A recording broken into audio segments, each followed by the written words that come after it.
de bens públicos, ele separa em lotes esses bens públicos e aliena esses lotes para as populações ali, ou para as pessoas de baixa renda. As pessoas vão e compram esses lotes. No dia seguinte da compra, o particular, pessoa humilde, bate na porta do Poder Público Municipal e diz: olha, eu acabei de comprar um lote seu, eu queria regularizar esse lote. Queria que você realmente fizesse o loteamento correto aqui, regularizasse o lote, porque eu quero amanhã vender esse bem, eu quero usar esse bem de uma maneira legítima. Você me vendeu um lote que não está loteado, na verdade, lote entre aspas. Você vendeu um terreno que não está loteado de maneira correta ainda. Então eu quero que você faça o loteamento do Poder Público. Detalhe, é o Poder Público Municipal o responsável pelo loteamento, hein? Tem a legislação do loteamento, fala que o Poder Público Municipal tem que fazer o loteamento. Então o município vende um terreno, o particular compra o terreno, quer lotear esse terreno que ele comprou, aí vem o município, nesse caso concreto, e fala: não vou lotear, não posso lotear, porque a lei diz que para eu lotear esse terreno, o terreno tem que ter uma metragem mínima. O teu terreno não tem a metragem mínima. Então eu não posso lotear o seu terreno, porque a lei não permite. E aí? Então o particular comprou um terreno, vai morar com a sua família no terreno, são pessoas de baixa renda, vai morar com a sua família no terreno e não pode morar porque não pode lotear esse terreno de maneira irregular. E aí, como é que fica a situação? O STJ julgou esse caso concreto, nesse recurso especial que eu citei, e nesse caso concreto, o STJ aplicou a ideia do venire contra factum próprio, teoria dos atos próprios, que ela vem atrelada à segurança jurídica. O poder público não pode ir contra os seus próprios atos. Isso gera insegurança jurídica. Isso viola a boa-fé. Se o poder público vendeu o terreno, ele vai ter que lotear o terreno agora.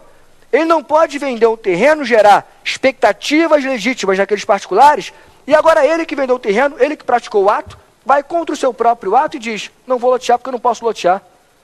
Se você vendeu o terreno e gerou expectativas legítimas, gerou uma segurança para aquelas pessoas, atuou de boa-fé e as pessoas estavam de boa-fé, você não pode agora ir contra o seu próprio ato e deixar de lotear o terreno. Isso viola, é claro, a boa-fé, mas viola a ideia do venire contra factum próprio, teoria dos atos próprios, a ideia segundo a qual o poder público não pode ir contra o seu próprio ato. Isso gera instabilidade jurídica, isso viola também a segurança jurídica. Então essa ideia de que a administração pública não pode ir contra os seus próprios atos, a ideia de que ela acaba criando confiança legítima para as pessoas e ela tem que respeitar essas confianças que foram geradas, essa ideia ou essas ideias, elas vêm atreladas à segurança jurídica. E aí você tem uma outra situação concreta. Uma situação que acabou de ser julgada pelo STF e que acabava de ser também consagrada no STJ há pouco tempo. A questão dos concursos públicos, que interessa a muitos que estão vendo agora esse programa. Todo mundo sabe que, tradicionalmente, o STF dizia o seguinte: aquele candidato no concurso público que foi aprovado, ele foi aprovado e não foi ainda nomeado e empossado. Aquele candidato aprovado no concurso público, ele tem, em princípio, na visão tradicional, mera expectativa de direito de ser nomeado e empossado. O candidato que passou em todas as provas e foi aprovado, ele não tem, na visão tradicional, o direito de ser nomeado e empossado via de regra. Ele tem apenas o direito de não ser preterido na ordem de classificação. Se o poder público for chamar alguém para nomeação em posse, tem que respeitar a ordem de classificação. Então esse direito ele tem, de respeitar a ordem. Mas não teria, na visão tradicional, o direito de ser nomeado e empossado naquele cargo. Essa é a visão tradicional. Claro que já admite há muito tempo temperamentos, exceções, mas esse caso que eu vou citar agora é um caso que foi noticiado recentemente no STF e no STJ, e é um caso que traz realmente uma reviravolta a essa questão. O que vai dizer o STJ hoje e o STF? O STF disse isso no informativo 520 e o STJ disse isso no informativo 354. Eles vão dizer a mesma língua, ou vão falar a mesma língua.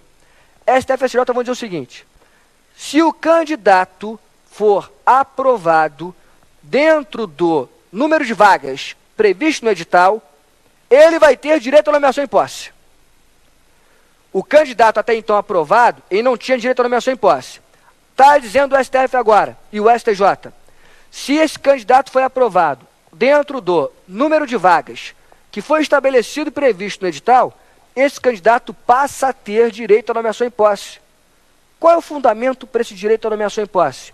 Princípio da confiança legítima, princípio da boa-fé, princípio do venire e contra factum próprio. No final das contas, princípio da segurança jurídica. O poder público fez uma promessa legítima e tem que cumpri-la, tem que agir de boa-fé. Ele não pode fazer promessas que não podem ser alcançadas. Se ele lança um edital, estabelece um número certo de vagas naquele edital, as pessoas, então, vão prestar aquele concurso olhando para o número de vagas colocado no edital pelo próprio poder público. Amanhã, depois de provas dificílimas, essas pessoas passam no concurso. E já é uma vitória incrível. E agora não vão ser chamadas? Ah, mas eu estou lá em primeiro lugar no concurso. Você falou que tinha 10 vagas. Você não vai me chamar? Você não vai cumprir o que você prometeu no edital? Vai dizer o STF-STJ, claro que com outras palavras, a administração pública se auto-vinculou.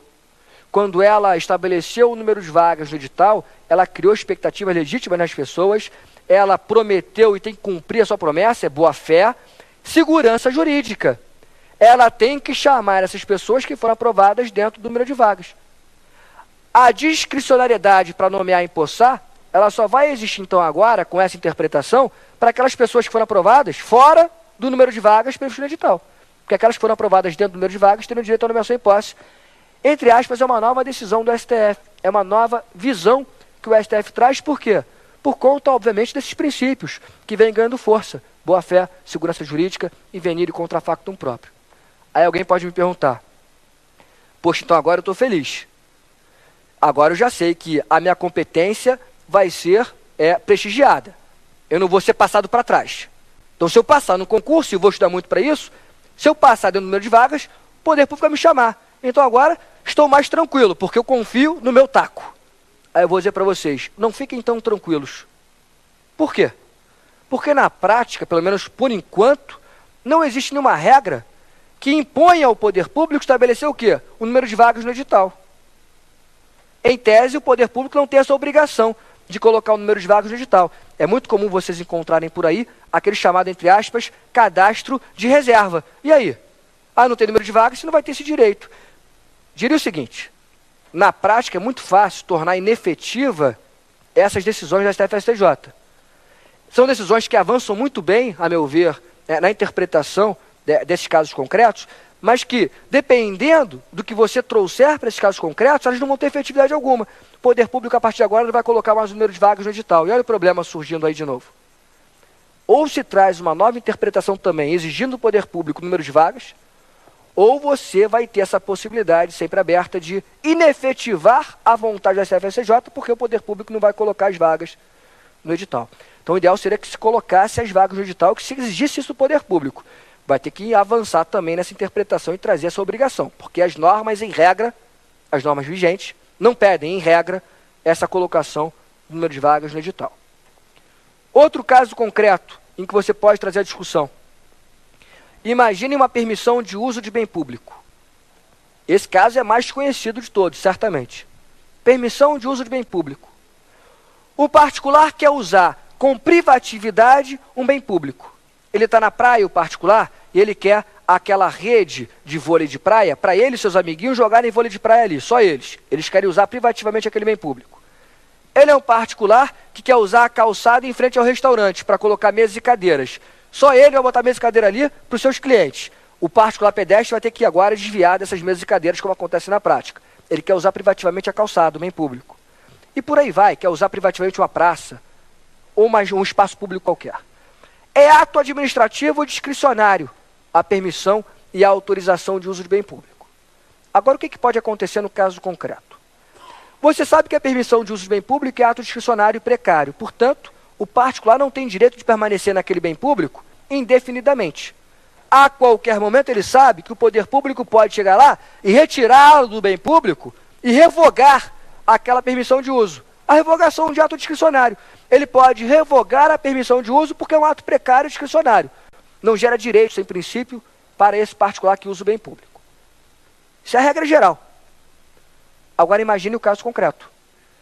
Numa situação concreta, o poder público edita uma permissão de uso para favorecer um particular, ele sabe, poder público, que o ato é precário, que em princípio não gera direitos para o particular, mas ele